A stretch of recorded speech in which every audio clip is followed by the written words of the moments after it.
All right, take number 2. Folks, yes, you heard that right. This is take number 2.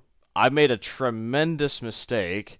Even though I'm not, muted through Discord, which is the platform we use to record our podcast, I forgot to unmute myself in OBS, the screen recorder, to record our conversations for the pod. So, you know what? Two times the charm, right? uh, Colin, God's toughest battles go to his toughest soldiers. uh, Colin, this is just one of those times where I gotta learn the my world is lesson. saying, the world is saying right now, you can't come out with this pod this early. You can't do this. You can't do that. But here we are, still grinding it out, Colin, all for the Bearcats. Well, you know what? It was a really good practice run because I'm actually fully much more prepared this go around. But anyway, guys, welcome back to the Sam Houston Sports Talk podcast. This is Pod 20. I'm Colin Neal. That is Luke Scott.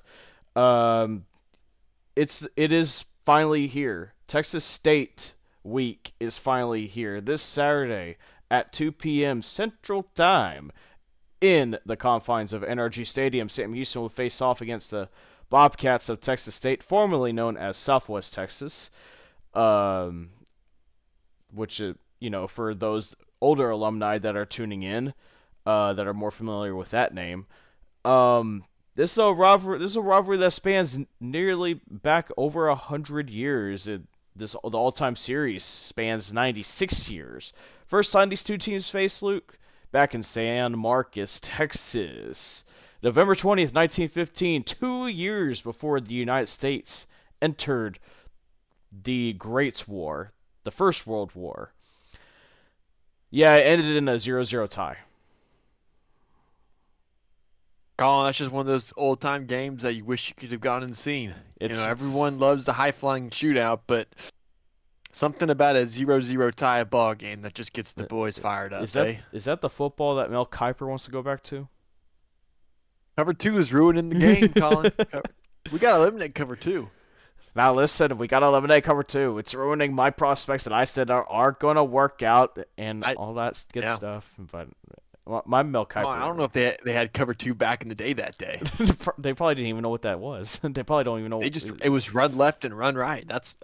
They had two plays. Yeah, well, either way, but but more recent history, last time these two teams faced back in 2011. That was the year that Sam Houston went on an undefeated run, became Southland Conference champions that year. 36-14 victory down in San Marcos, believe it or not, in front of a crowd of over 15,000 Bobcats and some Bearcats sprinkled in there as well. Timothy Flanders had a great game, had 132 yards rushing. Brian Bell had a good game as well.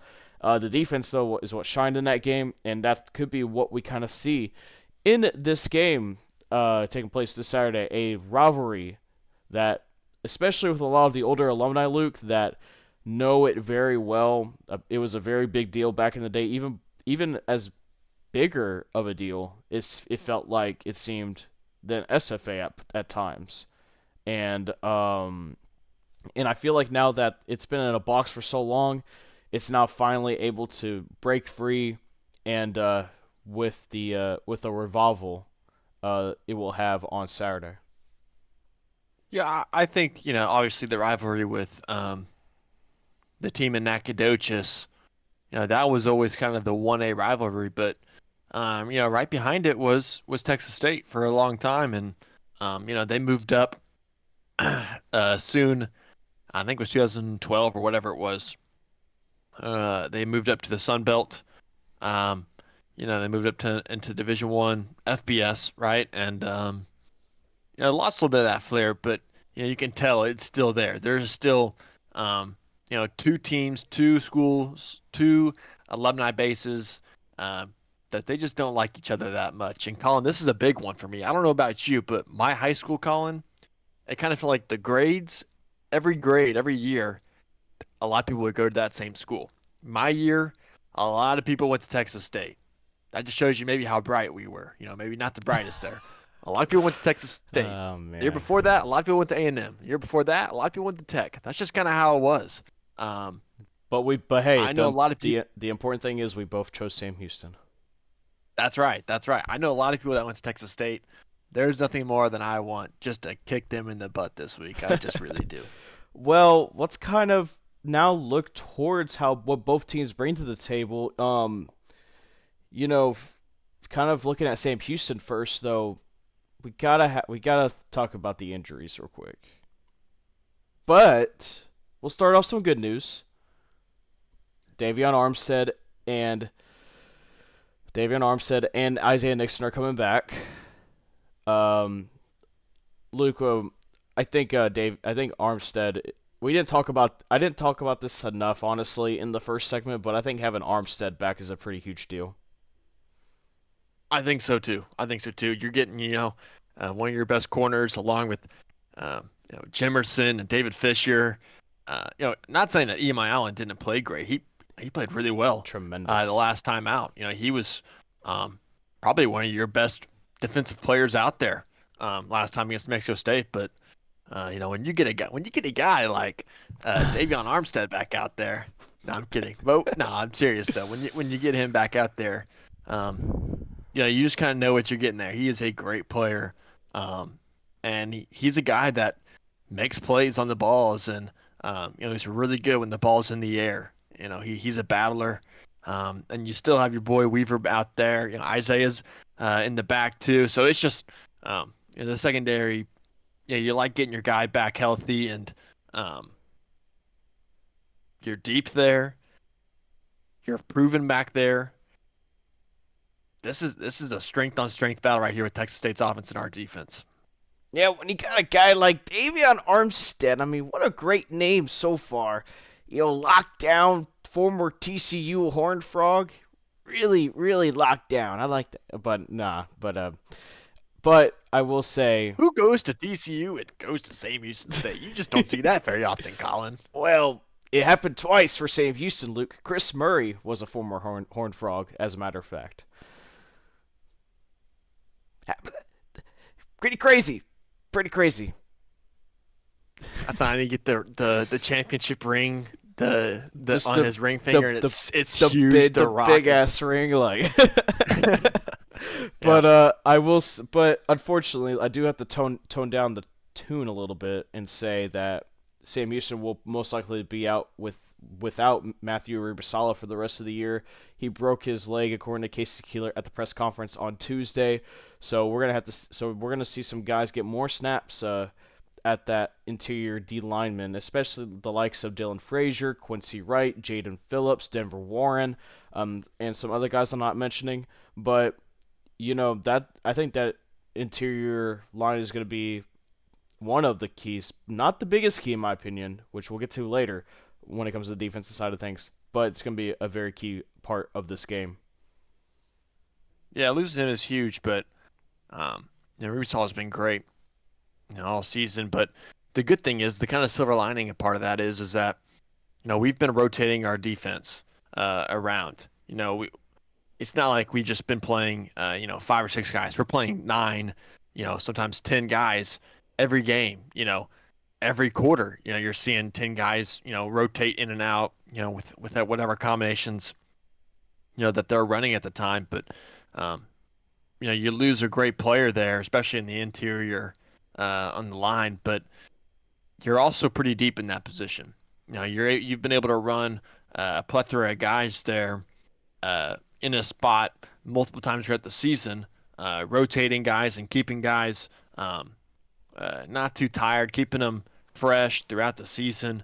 And this is just one of those games that you're going to need a few guys to step up. And I think if anyone can do that, it's going to be us, just because we're not just 5 guys deep, on the D line. We are a complete squad there. I mean, we have 10 guys that we'll throw out there and be confident with. So you hate to see the loss there of Aribasala, but you love to see your depth kind of shine through a little bit here. Looking back to the offensive side of things for Sam Houston, we talked about it, and again, I do hope people don't take it as too hard of a criticism, but I still see some concern with the passing game, and we saw a lot of it actually. I should rather say against New Mexico State. just honestly, Hunter Watson is a great competitor, tough guy. There are two things though he needs to work on. One, better passing decisions. Two, knowing when not to take the big hit because he took a lot of big hits in it against Mexico State, and it got him sidelined. Well, I mean, in that case, it wasn't really his fault because he got sacked between two guys, which seemed like it caused something with his throwing hand that, and Jay Spauer went in there for, the rest of the game. I mean, at the end of the day, it was three-score game at that point, but still, it's an 18-point game. You kind of want Watson to finish out the game, get some more reps, sometimes. But either way, a lot of the offense is gonna honestly be it's gonna be determined how they perform against Texas State when it comes to it's gonna be up to Hunter Watson. Now, quarterback, of course, a lot of things are up to the quarterback, but it's gonna be a much bigger deal than most people would think. Yeah, it completely it will be. And we saw that we didn't throw the ball the best against Mexico State. No. Um, Really, we haven't thrown the ball the best since really Rice. I thought Rice we threw the ball pretty well, but outside of that, it's been very, very hit and miss. Yeah. Consistently, it just hasn't really been there. And part of that, I think, is I think New Mexico State's defense was actually not too bad.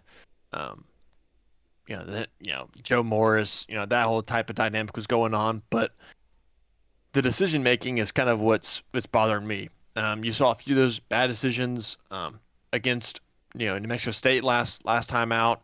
You saw them with Hawaii and with UCF forcing some balls into double, triple coverage. That type of thing can't happen this game. And I'm not saying that I can throw the ball like a Division One football player because I can't, but Hunter Watson has tended to maybe sail the ball a little bit, and that ball, um, there's a lot of air under that ball, which sometimes can be a good thing. Sometimes it's not. It allows your guy to run after the ball, but it also allows the DB to get under that ball too. Um, You still got it's four gonna more be years, interesting to Luke. see.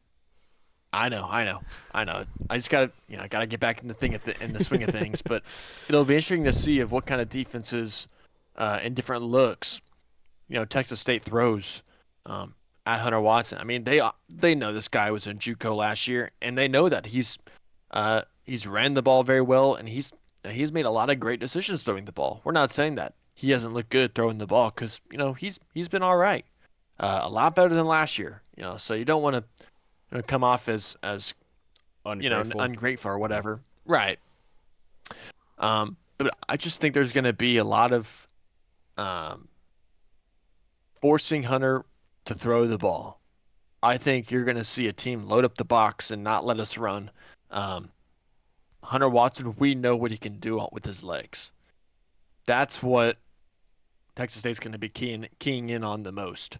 Do not let this guy uh, get away from you, because if he does, if he gets out of that pocket and gets going downfield, it's tough to stop. Arizona State in the last game that Texas State played a couple weeks ago, they were out there on the bye this past week. We saw Arizona State's quarterback a couple times have some huge runs. Not designed but scrambling. That type of thing are backbreakers. Those things are game breakers, and we have one of those guys at the quarterback position that can do that. Now, will they force him outside the pocket? I think they're going to try to keep him inside the pocket as much as possible and make him throw the ball down the field. You like your weapons, but you got to get the ball to them, right? You got to deliver the ball to your guys. It's going to be interesting to see what you see from Texas State. I think you're going to see a lot of single high safety. Um, we haven't seen that much of that from Texas State this year, but I think they off the bye week they're going to be planning a few things and installing some sets that you haven't seen this year out of them. So that battle is going to be huge. Our weapons versus their secondary and our front versus their front. That's really going to determine, I think, this game. Texas State's much more known for their offense. I'm kind of rambling on here a little bit, so I apologize, Colin. You're good. Um, Texas State's offense and our defense. Those are the two strengths of this ball game for both teams. Their weaker side is their defense. Our weaker side is our offense. That's just how it is. Um, Plain and simple. That this game is going to be won with our offense and their defense. Who's going to give in first? That's really what's going to come down to. Because I like our matchups on defense. Yeah, well, the defense is not going to have an easy assignment. They'll be going up against a really good offense, like you said, that's led by James Madison transfer Jordan McLeod, who led the Dukes on a magical run last year to the Armed Forces Bowl, and I mean a 10 win season, right? If I remember correctly, they won 10 games, right? I mean 10 games, so this guy knows how to win, and he made a bit of a lateral move. He went to another Sun Belt school. I mean, it's gonna happen sometimes though. Whenever the head coach leaves a team and you're most likely the starting quarterback goes elsewhere, either with the coach or goes somewhere else. Rarely you ever see them stay with the same program. Of course, depending on Yeah. who recruited them in the first place. So we've seen that quite a lot in other facets of the game. Um, and then Well, that JMU coach, Colin Signetti, he's at Indiana right now, and Indiana's playing really good ball. Yeah, and Indiana's not really known for their not really known for their football. I don't think the history is not too kind on them. No, no, no, no, no. But They had Penix for a couple years. they did. Then, well, you know, Then he left. then he left. But Texas State are going to be led by Jordan McLeod. Like I said, really good football player. Does not make a lot of mistakes. He's not dual threat, but he can still run the football pretty well. He averages nearly 5 yards a carry. You're gonna see him run options with Ismail Mahdi, and then he goes to every receiver. I don't think he necessarily has a favorite receiver. If you think about it, Luke, there's think of 3-4 guys with 2 or more touchdowns that have been thrown to them. So Yeah. McLeod is going to be the toughest test. I mean, KJ Jefferson was you said it yourself in take one that KJ Jefferson is the most athletic guy, but you think Jordan McLeod could be proven a bigger test quarterback wise? I think so, and I think it's largely the part of him really being able to throw the ball. KJ Jefferson's a good quarterback, and we've seen him play really well, much better than he's played at Arkansas. But Mm-hmm. um, he was a guy that you're really more concerned about his legs more than his arm. This guy, you're much more concerned about his arm than anything else. And he did it at JMU last year, led him to a huge season there, and now he's here at Texas State. Looking to try to do the same thing. I mean, Um, he's on watch the interest, lists. He's on watch lists like Davy O'Brien National Quarterback Award watch list, the Maxwell Award yeah, watch list, Walter Camp Award watch list, and of course Reese's Senior Bowl watch list. So yeah. I mean, he is a lot of guys, a lot of NFL guys are looking at him saying this guy could be someone. That's tough to say right now because you just haven't seen that much of him this year. You saw a lot of him last year, and he was great, but um, we'll see about that. But it's interesting because in Keeler's press conference, he kind of talked about Texas State's offense. He said, their receiving core, it's not a traditional um, set of guys where you have your X receiver. You have their big, strong, fast X receiver like a Quavez Humphreys, right? They have a lot of guys that are more slot type guys. Um, you know, 5'10", 170, 80, whatever, right? It is whatever they are. Just a lot of small, fast, quick guys that can run routes. That's really of what their team is built more of, and it, it's tough to say it because you haven't really seen that type of thing yet this year. But Um, Texas State's been really good on offense. Um, they should have beat they should have beat Arizona State. They should have. Plain and simple. Plain and simple. They were the better team. They outgained them. Uh, I think they didn't commit as many penalties. I think they were fine penalties wise. I can't remember exactly, but this is a very good Texas State team, and this offense, led by McLeod, he's got a lot of weapons that he can use, and it's not just one guy. You already said it's multiple guys with 2, 3 touchdowns. Um, they don't use them all in the same ways too. One series, a guy might be set up in the slot. The next one, he's gonna be on the outside, right? Um, it's just a lot of moving parts with this offense, and it's not as much as an air raid as maybe some people think. I mean, there's elements to it because they run the ball actually pretty well. Um, but they spread you out, Colin. They make you thin in places, and it's a disciplined game. You can't afford to miss tackles in this one. It's very similar, um, to a Hawaii where they take you 4 wide outside and they'll put you in 11 personnel or sometimes even 10 personnel. One running back, no tight ends, and really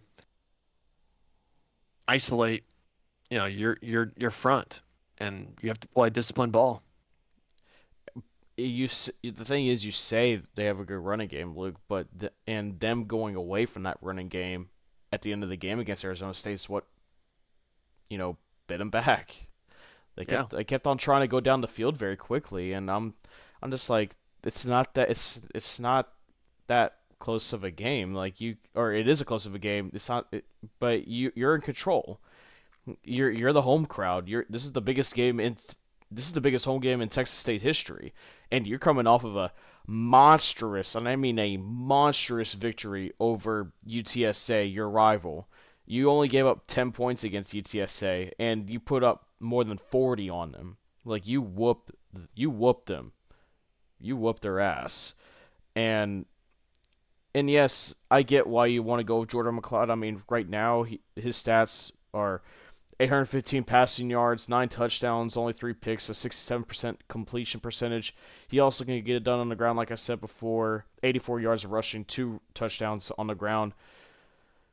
But if you start going away from that run, and it makes your offense way more predictable. And we saw it last year with Sam Houston, where they had a hard time running the ball. It became the offense became very predictable, and I think that's in. I mean, I'm not an expert, but I think that's how Arizona State won that game. Is just the fact that Texas State's offense became a little too predictable. They stopped running the football.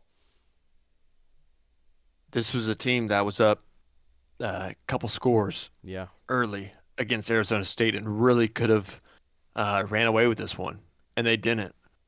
Um, some say, "Hey, credit Arizona State." I keep trying to say New Mexico. Credit Arizona State with that one, with coming out with the win there in San Marcos. But um, Texas State, they won and lost that game. I mean, they were the better team, and for them to kind of squander a lead there, it is what it is. And part of that was coming off a huge win against UTSA. I'm sure they were feeling themselves there, got off to a hot start, and then the train kind of fell off the tracks there, and they just couldn't get back in it. And it was a good game. I'm not saying it was a train wreck because it wasn't. It was a great game there. But you're right, they got away from the running game. Um, yeah. I mean, you know, especially when you have a guy like Ismail Mahdi. yeah, He yeah, Marty, yeah, he's been great all season, and they just like you said, it came a little one dimensional, and you got to stay balanced, right, in football, and they kind of got away with that, and part of that's just GJ Kinney being a young coach, um, 34 years and old, I believe. 34, yeah, I think 35. he is the youngest, isn't he? I or is that not Jeff Traylor anymore? No, Jeff Traylor's been around for a while now. Who's that other coach I'm thinking of? Either way. Point stands, Kenny, one of the one of if not the youngest head coach in FBS. So, Yeah, and yeah, it's he'll be going up against the youngest defensive coordinator in FBS and Skylar Cassidy. So there's a lot of youth around all the way around when it comes to this one, and I think that kind of adds a little bit of an exciting element to the game a little bit. See And young another coaching minds go at each other. and another interesting wrinkle. Whenever Texas State was looking for their coach, right in 2022 or yeah 2022 at the end of 2022, Colin, they were interviewing Casey Keeler. Yeah, He was one of their top options, if not their top option. They were looking at our guy. Um, it's just another interesting little factoid in there saying, hey, they were looking at our guy, and obviously they went with G.J. Kinney, who's been great, but it's interesting to see, kind of where it's gone. It's kind of worked out for both teams, obviously there, but um, we'll see. It's like you said, there's a lot of youth in this one. Skylar Cassie's been good. I'm looking for Coach Korn to dial up some fun plays here and uh, throw in some plays in the package that maybe Texas State hasn't seen before this year. yeah. Um, Again, we talked about this in take one, but we're actually on a good flow for take two, I will say. Um, you talked about you know the offense for Sam potentially running some trick plays, and Yeah, yeah, I could see us doing that. I think we could probably see something similar, like a fake jet sweep pass, like what Noah Smith, they did with Noah Smith throwing it down the field to Simeon Evans. By the way, Simeon Evans has been amazing this year, as probably your number 3 or 4 guy on the chart or whatever or wherever you put him. He's been amazing. Got to shout him out a little bit. A really good guy. We've both met him a couple times. Um, I uh, had class with him. Good yeah, guy. yeah, and I don't know. I think the offense kind of has to, you know, I think Corn's gonna have to open up the playbook a little bit more this go around because this is a Texas State team that can score at ease. You're probably gonna have to be in a bit of a shootout with them, and the offense needs to help the defense out. Cannot have to keep up with that time of possession. You pointed that out too. You got to keep up that time of possession. Keep that defense off the field rested. Keep you know what? Let's think about it this way, Luke. Keep Jordan McLeod off the field. I was fixing to interrupt you and say it's not necessarily about keeping your defense fresh. It's keeping their offense off the field, right? And eliminating as many opportunities that you can give them. That's including, costly penalties, costly turnovers, um, that type of thing. And really, when you see these high-powered offenses in college football, traditionally, a lot of times these high-powered offenses are complemented with opportunistic defenses. And I say opportunistic. You say, what do you mean by that? I say teams that will turn you over, teams that will, just put you in tough spots, and give their offense as many chances as possible. You see these teams do that. Texas State is one of these teams. Um, they've had kind of a more interesting season. They didn't look the greatest against Lamar. Lamar is traditionally not very good. Uh, they won by I think it was a one score game. It was a 7 point game. Uh, then they go and blow out UTSA, and UTSA's been pretty good the past few years. And you say, okay, then they lose one against Arizona State, and so I think their defense is a little susceptible. That being said, I think our offense has to play the best game that we've played all year. I mean, seriously, we're gonna have to run the ball well and keep them honest. And if you have to run a few, gadget type plays, if you have to run, a fake jet sweep and you throw it out to Simeon or whoever is out there, you have to do it. Um, yeah, that score by the way for the Lamar game, 34-27. So they gave up 27 Yeah. points to Lamar. To Lamar. Yeah, Lamar's trash. I mean, they just are. I mean, FCS. I mean, for some reason, FCS That's teams. okay. Like, we can't dog FCS that much. I'm just saying that if you put yourself on this pedestal as a team, when you bring in these Yep. FCS teams, especially not as high level. Lamar's not high level like a Montana State or North Dakota State, South Dakota State, or Monmouth, like how Monmouth did against FIU, which Idaho. Idaho that FIU loss to Monmouth still bothers me a little bit. I just don't know why that they had to lose. They fumbled it on the 1 yard line. That's right. They fumbled on the 1 yard line. That's why it bothers me. Um, I was watching the conference USA roundtable that's put on by the Middle Tennessee guy. Um, the FIU. Oh man, he was just distraught. I mean, he was so disappointed. I mean, losing like that is at Pitbull Stadium. You can't lose with Pitbull on your stadium. You just can't. you can't lose with Mr. Worldwide as your. I mean, we have our own Mr. Worldwide in Beer Nuts, Yeah, but beer nuts. Beer nuts. yeah, but shout out Beer Nuts. Before we dive into our next segment, Luke, I will say the NRG is pretty much Sam Houston's second home at this point. I mean, there's a lot of history there. I was kind of curious what you thought. Do you think that Sam Houston's familiarity with NRG plays a part, or is it kind of a moot point? I think the schedule leading up to it, uh, that's really the biggest familiarity there. Um, obviously we still have guys that have played um, with this program for a long time. I mean, Ife Adei is the oldest head of old heads on this bunch. I mean, he just is. I mean, he's been around forever. Um, a few of these guys, Noah Smith's, right there with him.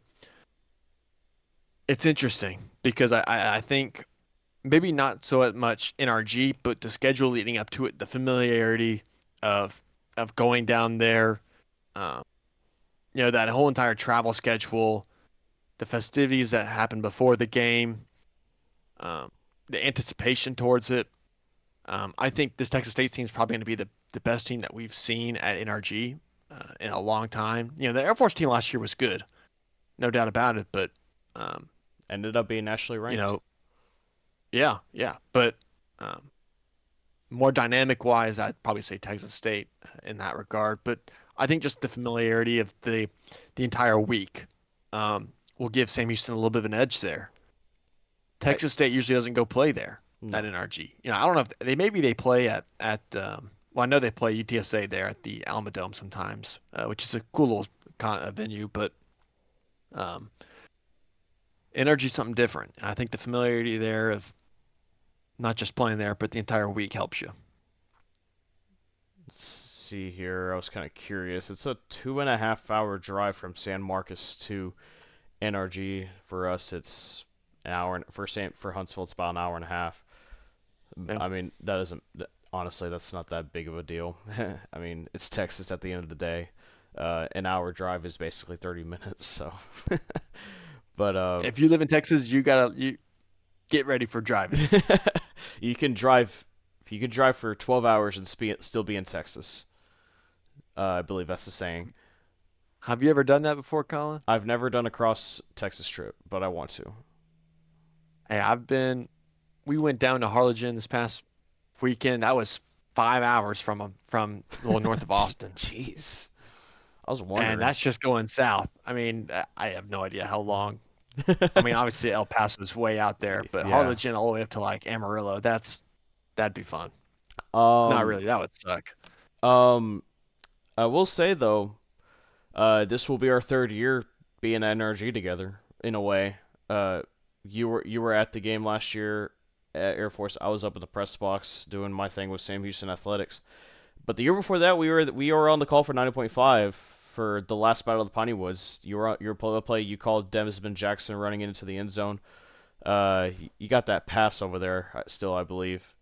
I refuse to show mine because as Luke's now frozen a bit on my screen. Let's see if I can move it. There we go. There It's you still are. it's There still you are. it's I got you it's now. still going on my end, but as much as I appreciate being there, they misspelled my name on my pass. They did. They did. I here. See, can you see it right here? No, you're gonna have to take it Oh, off. But it's whatever. I don't want No, you to. Yeah. But yeah. But it's gonna be like I said though. It's gonna be fun regardless.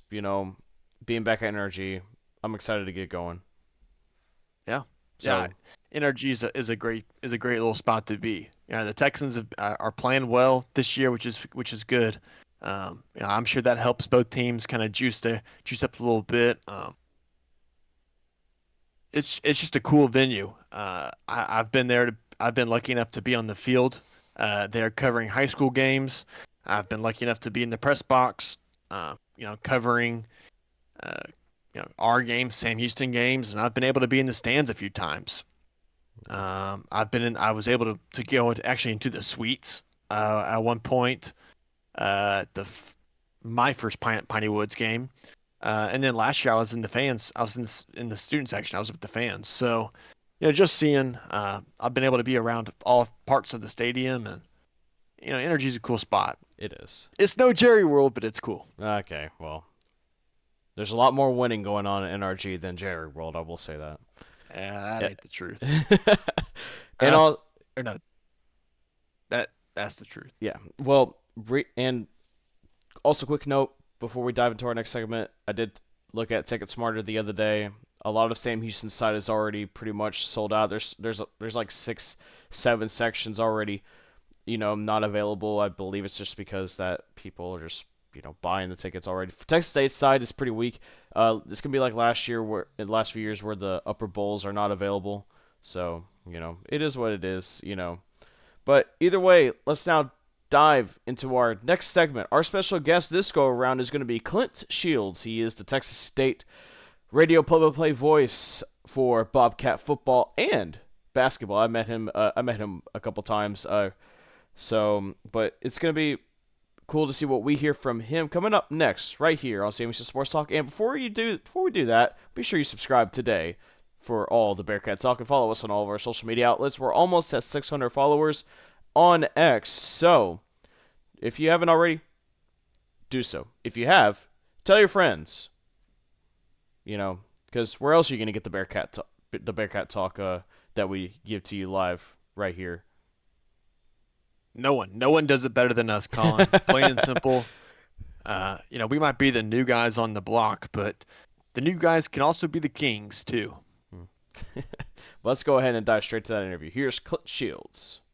Welcome to the next segment here on the Sam Houston Sports Talk podcast, previewing Sam Houston versus Texas State H-Town Showdown. Joining us now is Texas State's play-by-play radio voice for football and basketball. He also does baseball every now and then. Clint Shields joins us here on Sam Houston Sports Talk. Clint, thank you for joining us. And, it's going to be – there's a lot of anticipation behind this. It's for it not being a nationally televised game, which I think that's a big opportunity that networks missed out on personally for what I believe. It's a revival of a long-standing rivalry that dates all the way back to before World War One. So just glad to have you on to talk more about it. Colin, Luke, yeah, thanks for having me. Pleasure to be here always and talk about college football or college athletics in general. And yeah, to your point, it's a rekindling. It's not like it's been 50 years, but still, it's been a minute since these two played. And you go back in history, anytime you get a college rivalry that goes back, dates back more than 100 years, almost 100 meetings on the football field. It's a special thing. I'm a Texas Tech graduate and grew up, out on the South Plains in the days of the Southwest Conference. My color analyst partners, Jeff Gandy, who played at Baylor and with the Redskins, Colts, and Oilers in the NFL. So he's also an old Southwest Conference guy. So between the two of us, we love just good old fashioned college football rivalries, and so getting this one rekindled. I believe the Texas State band is going to be in attendance, so you should have both bands in the stadium. I think it will be a well-attended game for sure. So it should be a great atmosphere for college football. And that's what Saturdays in the fall are about. Well, it's interesting about this rivalry. It goes back such a long time, but yet, neither one of these coaches have coached in this game Mm-hmm. before. It's something unique in the alumni bases. Obviously, Sam Houston's in the Texas State University system, and these two alumni bases just there's a lot of dislike there, and it's built up animosity for the past few years, and now it's back. I wanted to see which word you use. Use dislike and you used animosity. Again, for us older schoolers than y'all, we were talking about it earlier, and I said it's just good old fashioned college football hate, and nobody likes to use that word and it's understandable, and I don't mean it to sound as negative as it does. It's just a throwback to an older day when bands traveled and student fan bases or fan bases in general tended to travel. Again, growing up in the Southwest Conference, I think maybe we were kind of spoiled in that every game was attainable from a distance standpoint if you were willing to make a 6 hour drive somewhere. You didn't have to fly 2-3 states away, right? Well, this is kind of that a chance to rekindle that old college football rivalry against two fan bases, two student bodies, two alumni bases that remember those alumni bases especially remember the older meetings. It stretches back into the Southland Conference days and even into the Gulf Coast Conference days, even before that, as you mentioned earlier, all the way back before World War One, when these two teams first got together. So whole lot of history, no recent history. I know GJ Kinney, head coach of the Bobcats, is very excited to one play this game because he loves good college football stories. This rivalry certainly has that, and also an opportunity to take his team to the Houston area, play at NRG Stadium, and he's looking forward to Saturday for sure. Clint Shields joining us here on Sam Houston Sports Talk. Let's now dive into Texas State. They're coming off of a tremendous year last year, their best year by far in the FBS era for the Bobcats. They're off to a 3-1 start this year, or 2-1, excuse me. It was a close game against Lamar, which it's just first game. You don't really want to look too much into the first game, but then they absolutely, as we said earlier, just whooped on UTSA 49-10, and Right. in what I thought was going to be a close game, but Texas State just did not make it a close game whatsoever. And then Arizona State came to San Marcos, a really good crowd. I watched that game, a Thursday night nationally televised game. Uh, Texas State got out to an early lead, and then Arizona State was able to come back and win. And but it was a good game regardless for both sides. Just what have you seen so far out of this Bobcat squad so far in this season? Well, the last game first, that Arizona State game, I talked about it really before the season even started when we talked about the schedule and look through it, leading up to conference play. And I mentioned that Arizona State game. If you go by the experts and buy into preseason polls and whatnot, Arizona State finished their pick to finish last. That's 16th in the Big 12. The math doesn't add up there, but conference names aren't up to me. Pick 16th. So you can kind of go from that and think, yeah, that's a game maybe we should win, right? A Power Four school picked last in their conference. Well, okay, that's preseason in this day and age of the transfer portal. I don't know that you really know who anyone is until they get out on the field and games start to kind of play themselves out. But I felt like Arizona State would, one, being a school with its Pac-12 history, they'd have plenty of speed. They'd have plenty of physicality. They wouldn't be a 16th place team when they hit San Marcos, and certainly they weren't. That game, so close in the fourth quarter, 2 or 3 mistakes made along the way in that fourth quarter proved costly. And I was talking with GJ Kinney just earlier today in our pregame interview for Saturday, and we talked about that very thing, and that's life in the Sun Belt Conference. Week in and week out, anybody in the conference can beat anybody else, and more often than not, it's going to come down to the fourth quarter. You're going to have to make a play. You're going to have to catch a break. You're going to have to get a bounce of the ball in there somewhere in order to win the game. That's exactly what that Arizona State game was: a bounce, a couple of missed opportunities and mistakes by the Bobcats, and Arizona State able to take advantage. But only 3 points for the Sun Devils in that fourth quarter. It was the 3 points that made the difference, but turn into a 3-point game. Lamar, the first game of the season. Yeah, I think you can maybe make the case Texas State kind of trying to see what they've got. Did they have a bit of a vanilla game plan? If I go back and watch game one versus game two and the way that the offense moved, yeah, I think it was maybe a little bit vanilla. Is that done on purpose? Probably so. But I think you're not giving Lamar enough credit. Turns out they're 3-1 now and ranked 22nd in the latest FCS poll. That Lamar team's going to wind up being pretty good. And then the UTSA game, I think, showed us a lot about Texas State and who they are.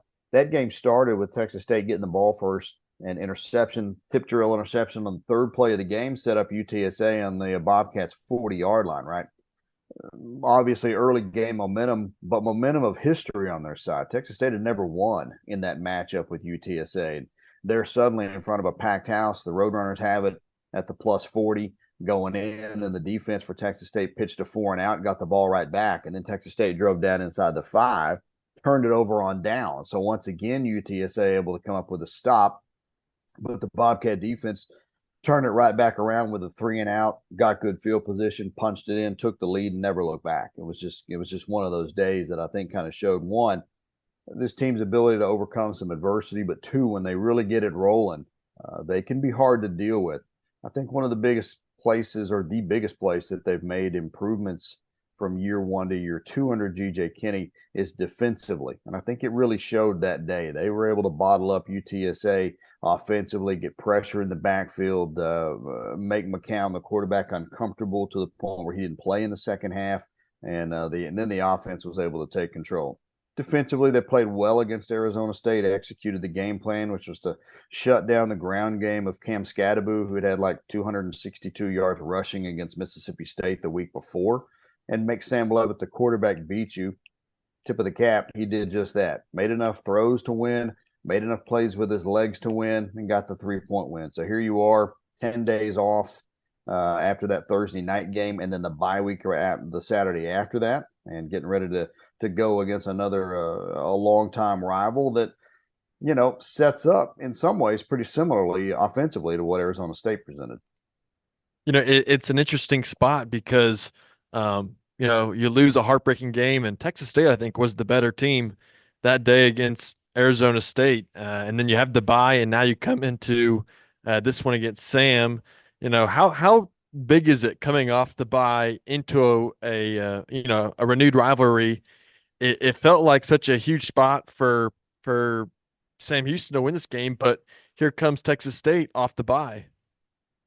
Yeah, Sam Houston's 3-1, has played all 4 weeks, since opening the season for Texas State. They got the bye in there, which came at a good time with that Thursday game being thrown in.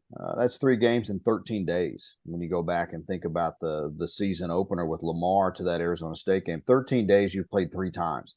So you get the Saturday off right after that, but then you get an additional Saturday off to kind of get healed up. We may see a guy or two on Saturday that we've yet to see this year, coming back from injuries that just haven't been all the way back just yet, and they've kind of been targeting, this date coming up here on Saturday is the date when they might get back. So we'll see how that goes.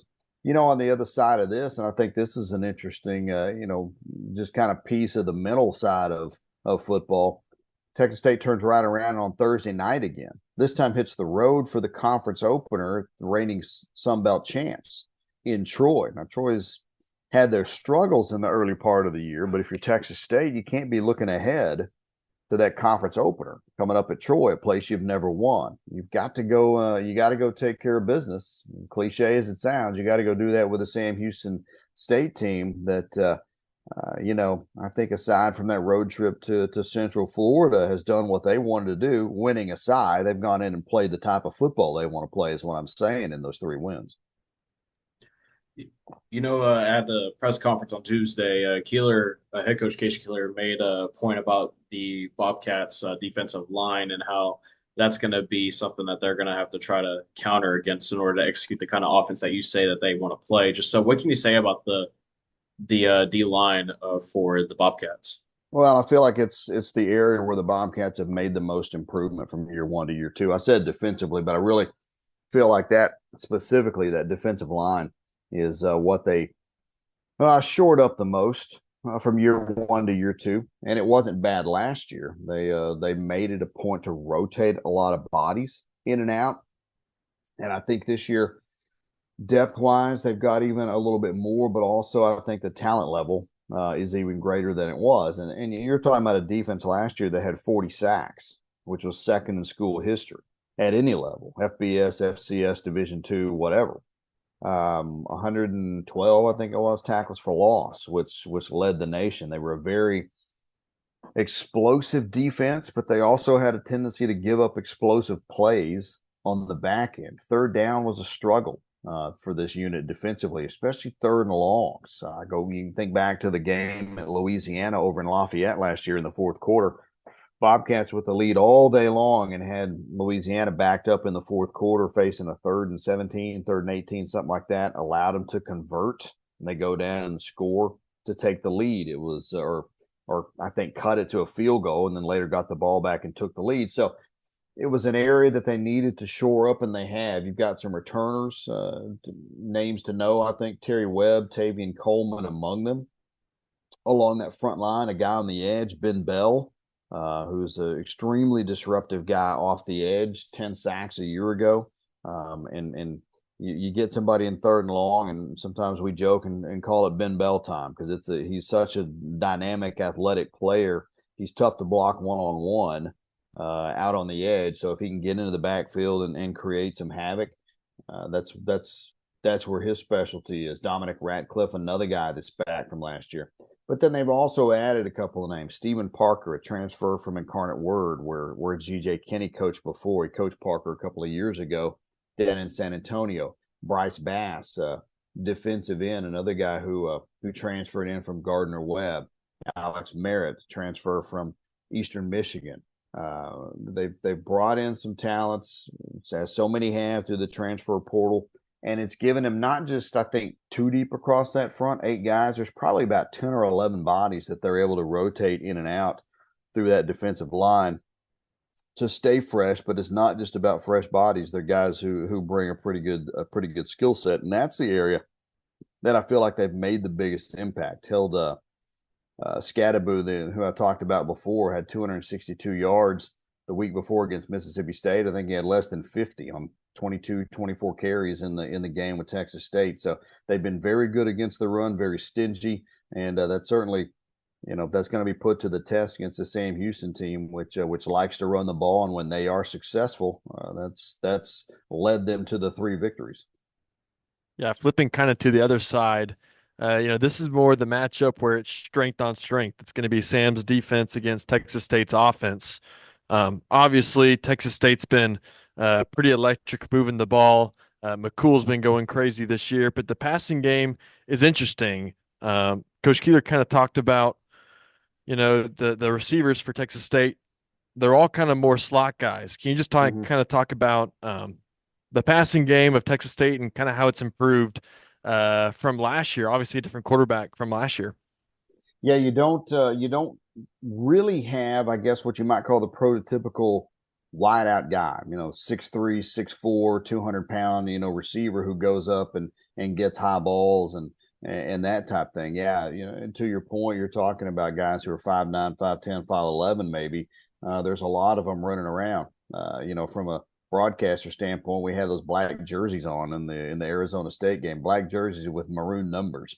Well, I mean, Cole Wilson is 2, Jaden Williams is 0, Chris Don Jr. is 1. Well, all of those numbers look alike, from upstairs. So it's a bit of a nightmare trying to figure out who's who sometimes if the numbers don't clash. Thankfully, I think we got maroon numbers on white jerseys this week, so ought to be a little bit easier to see.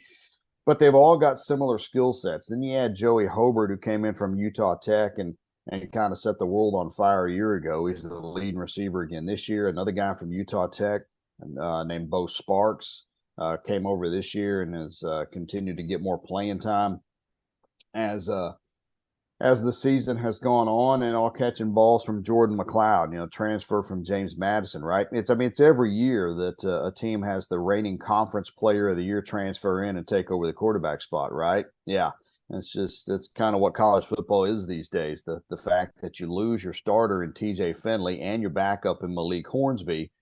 And, oh, by the way, you land the reigning conference player of the year to transfer in and be the quarterback of your offense. And he's really settled in. What's impressed me the most about him, in addition to his play on the field, he shows the maturity of standing in the pocket and going through progressions and delivering good balls. He certainly can hurt you with his feet, whether it's a design run or whether he gets out of trouble on a scramble. But I think his leadership skills coming in and assuming that leadership role at quarterback, being the verbal leader on the sideline, being the verbal leader in the locker room, in the clubhouse, in addition to the play on the field. So he's a well-traveled guy. I think of Arizona, then James Madison, now in San Marcos. So he's certainly got the snaps, but he's got the maturity that you need to lead a modern college offense, if you will.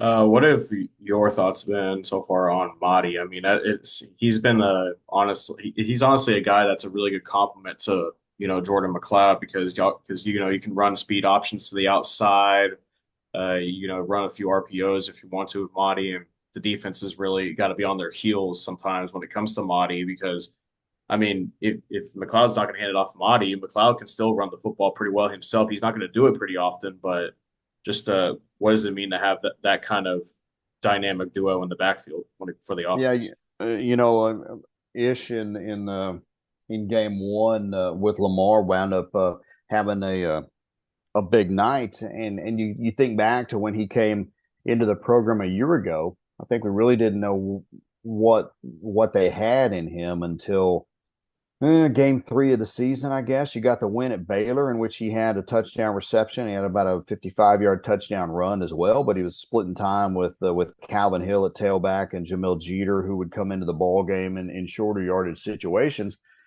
He got a handful of carries in game 2 at UTSA. It really wasn't until the third game with Jackson State when Texas State rather kind of got untracked offensively, put 77 on the board. He had a huge night and became the starter after that on his way to 1,000+ yards on the year, led the nation in all-purpose yards with kick returns as well, returned a kick for a touchdown at Southern Miss. And so suddenly you really got the full picture of what you had in him. I think where the 2024 season has gone thus far, what he is, but you've got some other pieces now that have started to come around. Torrance Burgess Jr., a transfer from UTEP, got quite a few carries in the UTSA game and did a really nice job of complimenting Mahdi. The other piece that's back is Lincoln Perry. It kind of got forgotten about last year. He was the leading rusher year before last in what would have been 2022, transfer from Arkansas State. He's just one of those guys that's just got that winning mentality, always has, through high school, through his first couple of seasons in Jonesboro at Arkansas State. He transferred down to Texas State. He was the leading rusher and then tore his ACL in a non-contact drill over the summer prior to the 23 season. So he missed all of last season. Bounced back with worked his way back rehab-wise and was ready to go at the start of the season. He's about 15 pounds lighter, which I think adds a little bit of burst, not carrying around that extra 15 pounds.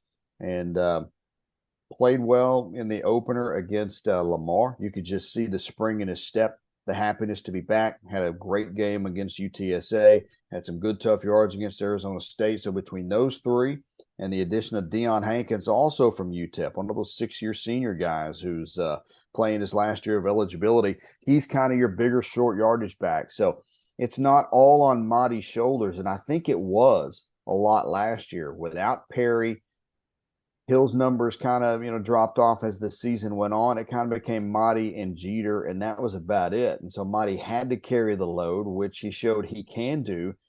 This year, you could look at it and say, yeah, he's only got a little over 200 yards rushing. What's the problem? I don't think it's a problem. I think it's a case of having other options and maybe not him having to carry it. He carried it a couple of games last year more than 30 times. He's not the biggest guy in the world. That wears on you through a 12-game college season, 13 if you're fortunate enough to go play in a bowl. And I think this year they got a few more tools in the toolbox to kind of complement what he does. So obviously, this year, Texas State's, been off to a really good start. If there's one weakness on the offense that Sam could exploit on defense, what would it be? I think it's a matter of taking away It's a matter of taking away receiving options on the perimeter. Like I said, we run through all the options in the backfield. Take one away, and they've got another one. It's kind of the same at the receiver core. If you take one away with a double team, they've got others that can beat you. If you're asking me, you've kind of almost got to try to press and get extra pressure on Jordan McLeod. Make him try to maybe pressure him into a mistake, because if he has time in the pocket, again, he's got the pocket presence and the maturity to stand in there and deliver. If you're able to pressure but you lose containment, he can hurt you big time with his legs.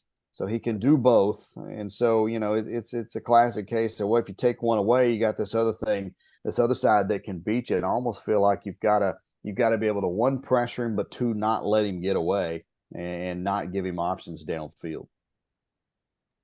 One thing on Texas State, we talked about earlier, the D line is really good, but that secondary, it Arizona State's quarterback got to them last week. Who's going to be a guy in the secondary that's going to have to step up for Texas State if they want to try to, get to Watson when it comes to the passing game?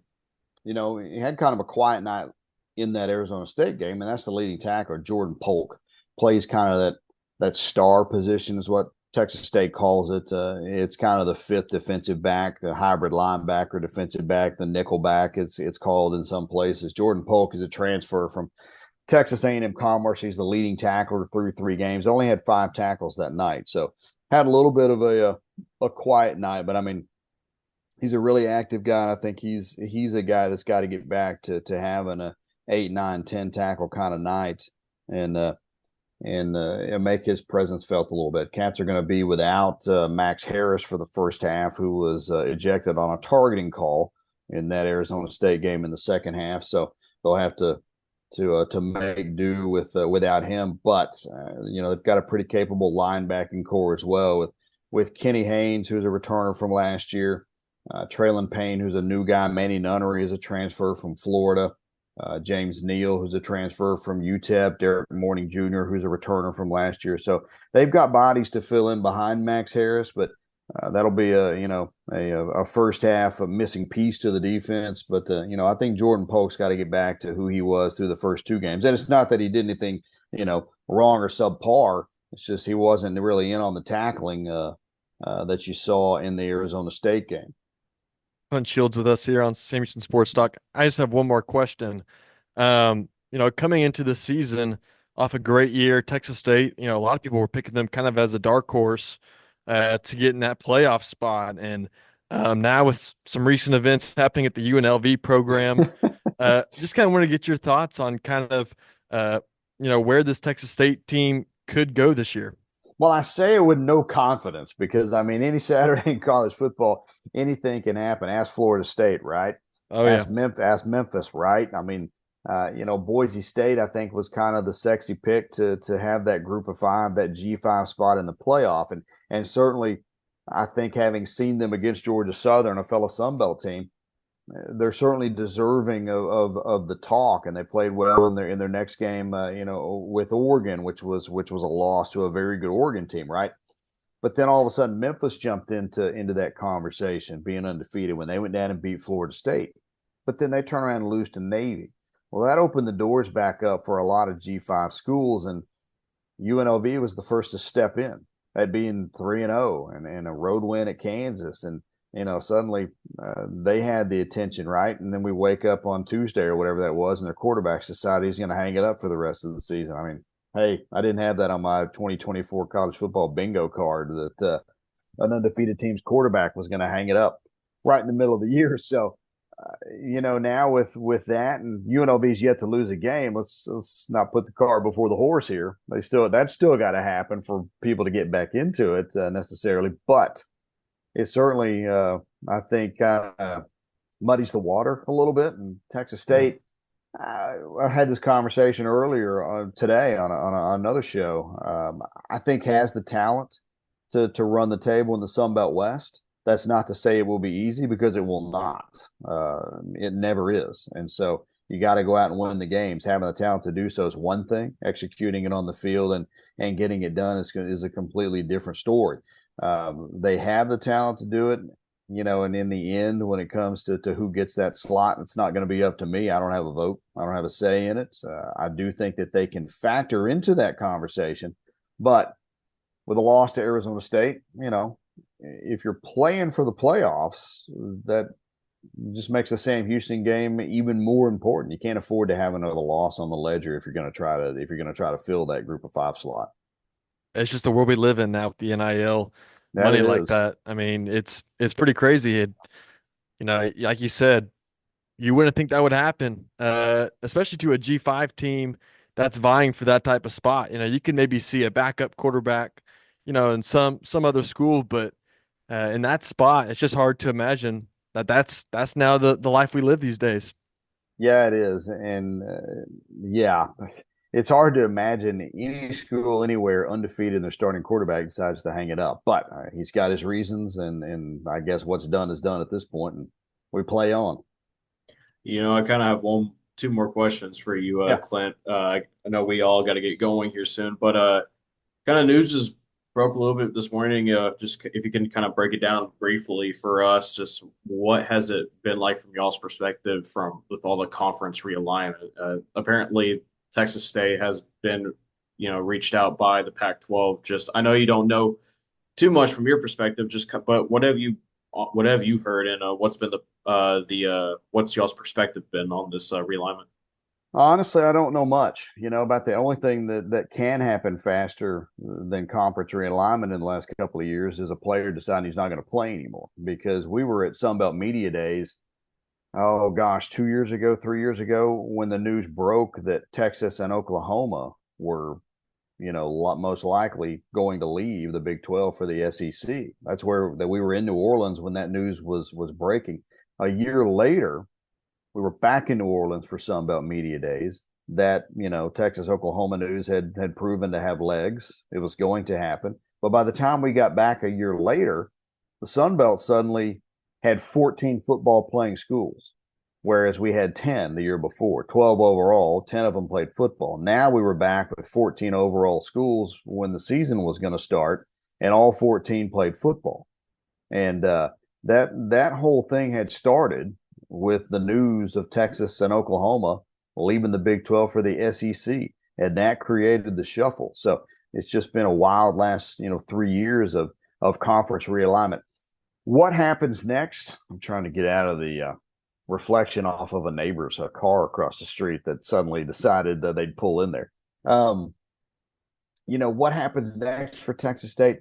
I really don't know. We're slated to have University President Kelly Danfus on with us at halftime of the game at NRG on Saturday, and that's a question I fully intend to ask him. Not, hey, where are we going and when, but what can you tell Bobcat fans? Who has reached out? What is it that you're hearing? Not necessarily, hey, where are we going and when? Because I don't think anybody knows anything like that just yet. But I'd be curious to know maybe who all has approached, because whether it's social media or just word of mouth. I mean, the rumor mill gets to going on something like that, and who knows what you can believe, and what you can't. So I don't have any great perspective as to what a lean might be. I mean, we can all look and figure out what the TV contract is for the Sun Belt, what it might be for a revamped Pac-12, what it might be for the Mountain West, and how does that benefit you as a program? If you think about doing that, I wouldn't necessarily like West Coast start times and get home times if it went that way. But again, it's not my call, and it's interesting to watch the excitement really from a fan standpoint as to joining a conference further west, and if so, would other Texas schools go? Because I think where the Sun Belt is, it's a very strong conference, certainly, and it's a good fit for Texas State. The only drawback that there is they are the only Texas school in the Sun Belt, so you lack a little bit of regional rivalry with, say, a UTSA or a North Texas or a Rice or Sam Houston if they were in the same conference once again. You're the only Texas school. The closest place you're going to go if you're a fan and you're going to drive is either Lafayette or Monroe, Louisiana. Both those are 6 hours away. So there aren't any that are real close. Well, Clint, before we let you go, what are going to be the keys you think for Texas State to come out of NRG with the victory? Well, in typical football speak, you can't turn the ball over.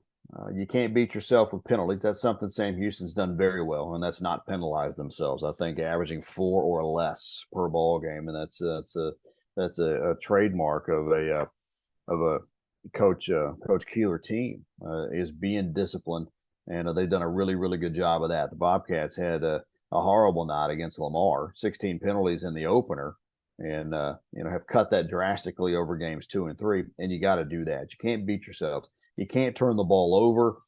You can't have empty possessions. And I said that before the Arizona State game. They were averaging 40 minutes time of possession. Arizona State was going into that ball game with Texas State. By empty possessions, I mean 3 and outs. You just can't be doing that. You've got to keep your defense off the field for a bit. You'd love to go down and score every time. That's just really not realistic in the game of football, right? But you can hang on to the ball for a little bit. You can't just turn it right back after 3s and outs. The other would be a fast start, I think.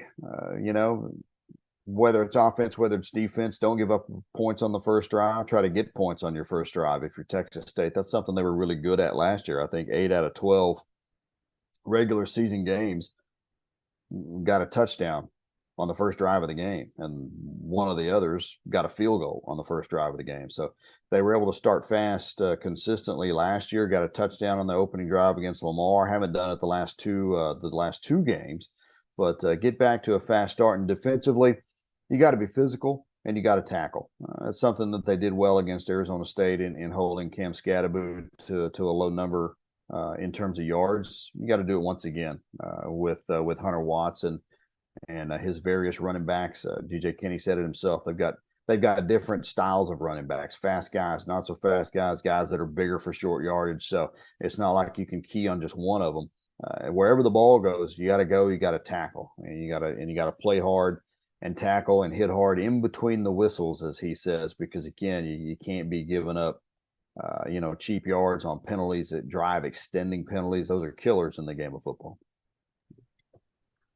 Well, Clint, that's all we got from you. Just like to thank you very much for joining us. You can follow Clint Shields on X/Twitter, and you can also listen to him on Bobcat Radio. I believe you can listen on the app, correct? For Texas Bobcat State. Yeah, the Varsity app, certainly you can download for free. You can also get it through the main Texas State website, txst.com.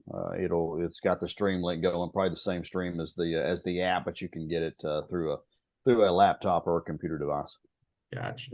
Well, that'll do it for this segment. Coming up next, Luke and I will give our keys and predictions for Sam Houston for them to come out with victory against NRG. But yeah, thank you, Clint, once again. You can follow his social media. It'll be right next to him on the screen. Thank you once again. Colin, Luke, thanks so much. We'll see you guys later. Thank you. See you at NRG. Thank you to Clint Shields once again for joining us here on Sam Houston Sports Talk. Be sure you follow him on his X as well. All right, time for our keys and predictions. We've been pretty spot on the last couple of weeks. Ever since UCF, we both predicted a close game. It wasn't a close game, but we've been pretty spot on to say the least. But this is gonna be tough though. I'm gonna go ahead and get things started. My keys to the game: first for the defense, secondary. Secondary is gonna play a huge part. I think we're gonna have Isaiah Cash and Caleb Weaver have played extremely well. Jalen Jimerson has played extremely well as the nickel. But I think the trio of those guys are gonna be key to not just stopping the run, but also keeping Jordan McLeod in check. I think the D line and the linebackers will do really well, especially stopping the running game. And you take that UCF game out of the equation, Sam Houston defense is allowing 2.7 yards per carry when it comes to the rushing attack. So I think they can quell down the rushing attack for Texas State, which will make G.J. Kinney throw the football more. And maybe they learn from last time out against Arizona State. If the running game's working, keep up the running game. But if the running game's not working, or if they don't learn a lesson and keep on trying to throw the football way more than they should, that's where Cash and Weaver are going to feast. That's where the PBUs are going to come, and that's where a potential interception or two can come. But also just the tackling. I think we're going to be in some sort of a bend, don't break kind of ideology when it comes to this game. But while that's the key for the defense, the offense is just trying to spread the field and chew time off the clock and keep Jordan McLeod off the field, like I said. I think DJ McKinney's going to play a bigger role this go around, the quote-unquote part pit bull, part chihuahua that Keeler said in the press conference when it came to McKinney. But you got to get the wide receivers involved as well to spread it out. It don't matter who, Luke. We keep saying that make the big plays. Well, guess what? We got guys all the way around that can make plays. It's not just one guy. Quaves can make plays. Ife can obviously make plays. Noah, Simeon, and then running backs with, Jay Ducker and John Gentry, and of course, like I said, DJ McKinney. One important thing though, try to get the tight ends more involved as well. I think we're missing that part of the passing game as well, getting the tight ends out. And I just thought about this. Why not try to get the tight ends more involved in the passing game, because that could be offered as a safety blanket for Hunter Watson if you don't want him to keep on going down the field, the balls down the field. Guess what? You can check down to a tight end that's 5 yards out, get a cheap few yards, and you chew at the same time you chew the clock. You also move the ball down the field. So I think those are going to be two key factors. My prediction, I'm going to stick to what I said before. I'm going to say it's a low-scoring game. The line is saying is an 8.5 point spread. I think it's going to be much closer than that. I think Sam Houston can go against the spread. I also don't think it's going to be that as high scoring as the over-under is saying. I think it's like a 56.5 over and under. I think it's going to be in the 40s. I'm going to say it goes a bit in the 50s. I'm going to say 27-24 victory for the Bearcats. Love it, Colin. I love it. A little Christian Pavon game-winning field goal, maybe? Yes, you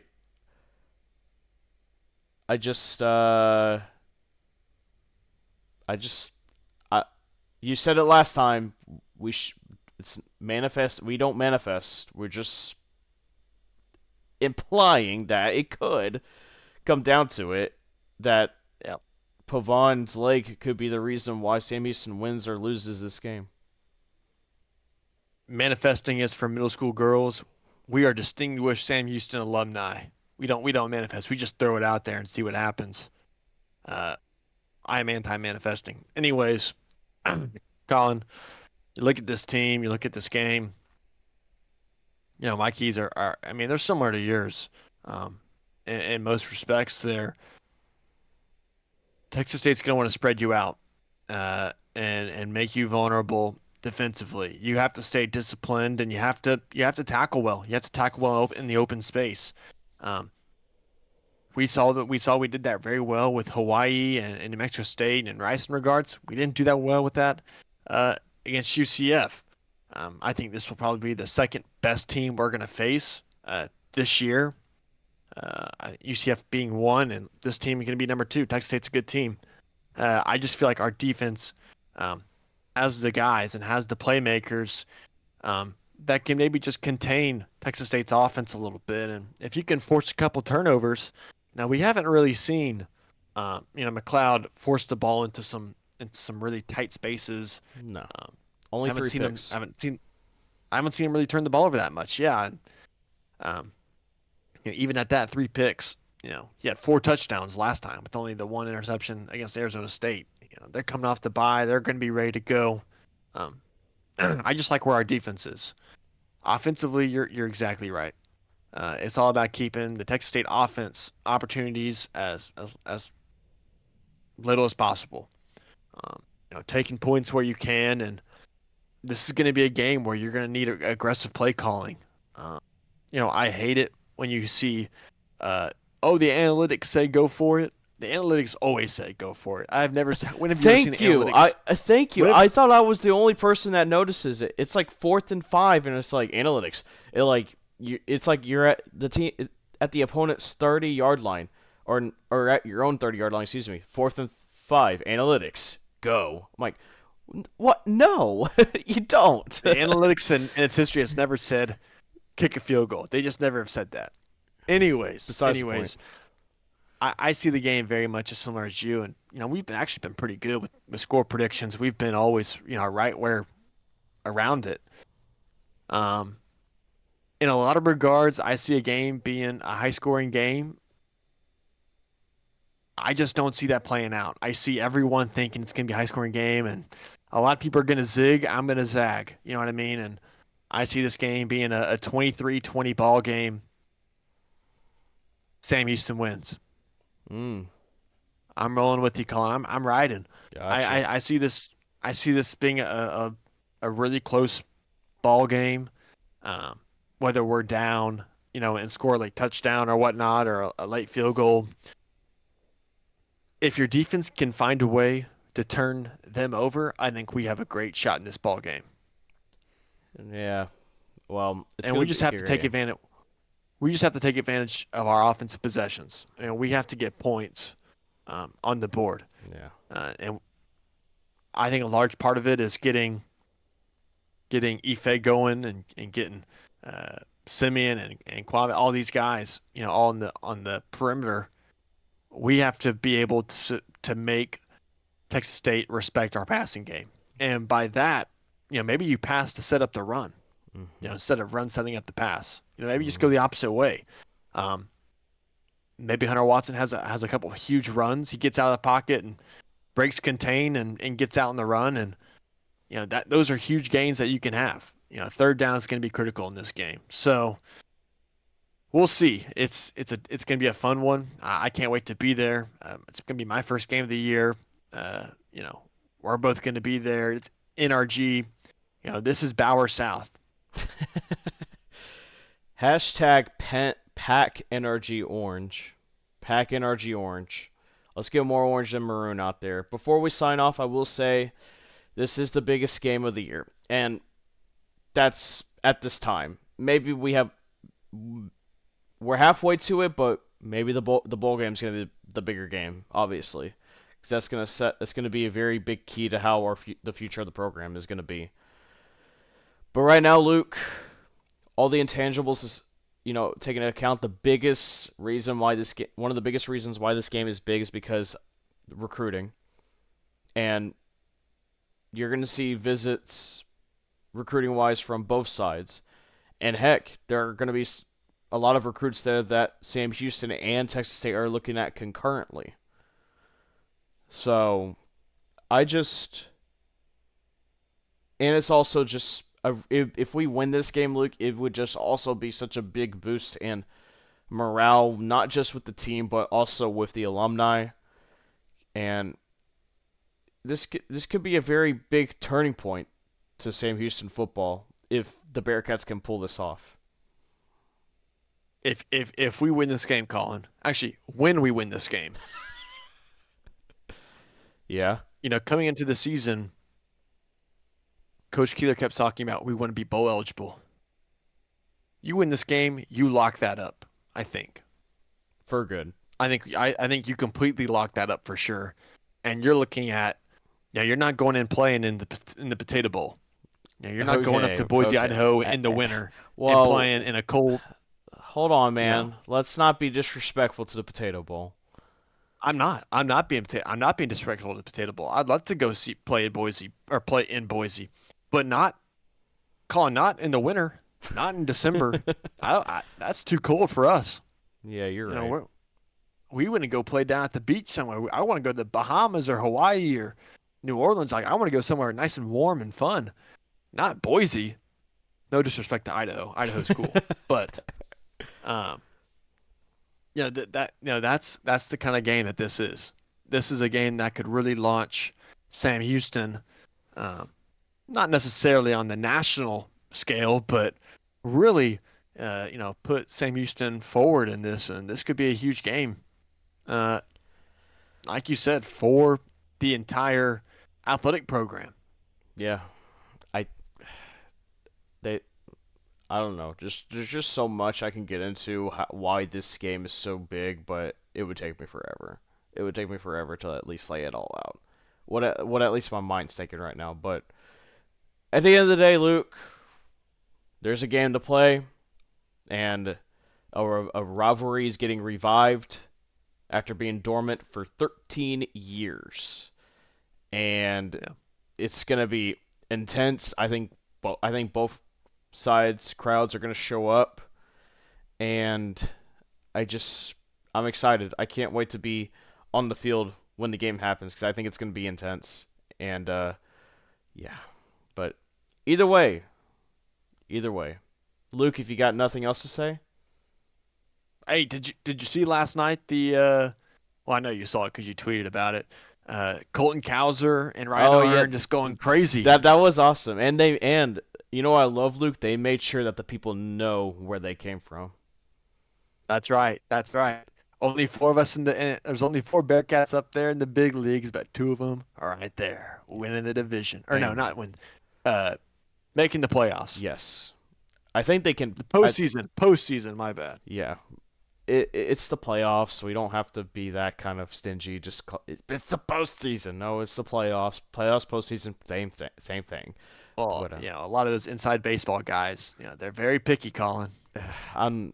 It's whatever. But either way, that will do it for us here on Sam Houston Sports Talk, pod number 20. If I have a new goal for us, Luke. Let's see if we can get to 200 subscribers before the beginning of basketball season.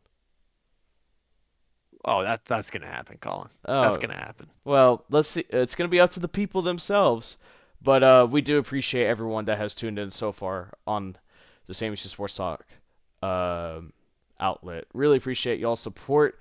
That'll do it for us here. That's Luke Scott with the alfalfa hair. I'm Colin Neal saying so long. Oh yeah, what now. the heck happened there?